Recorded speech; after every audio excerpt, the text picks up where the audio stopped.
అన్నా బాగున్నావా అన్న? బాగున్నా చెల్లమ్మా. ఇప్పుడే వస్తున్నావా? 20 రూపాయల రాగి, 5 రూపాయల మైసూర్ పాక్ తీసుకొని 5,000 దుప్పనీకి వస్తుంది చెల్లమ్మ.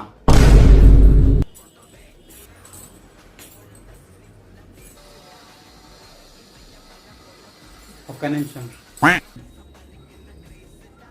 నువ్వు నాకు రాగి ఇవ్వటం, నేను నీకు రాగి ఇవ్వనా? నువ్వు నాకు డబ్బులు ఇవ్వదు, నేను నీకు డబ్బులు ఇవ్వదు. చెల్లు గదేనా నాకు గట్లా అంటావు నువ్వు? ఒక్క నిమిషం చెల్లమ్మా. ఇంతకు రాఖీ పని అంటే ఏందో చెప్పు. రాఖీ పని అంటే రాఖీ కట్టి పైసలు ఇప్పించుకోవాలి, దానే రాఖీ పని అంటారు. ఏమో నీకు రాఖీ పని అంటే ఏందో తెలియదు. 20 రూపాయల రాఖీ, 5 రూపాయల మైసూర్ పాకి తీసుకొని వచ్చినావు ఆ నుంచి ఇడికి. అన్నా నేను ఊరికి ఆ నుంచి వచ్చినా నీకోసం. నువ్వు నా కోసం రాలే, ఆ నుంచి ఇడికి నేను ఇచ్చి 5,000 కోసం వచ్చినావు.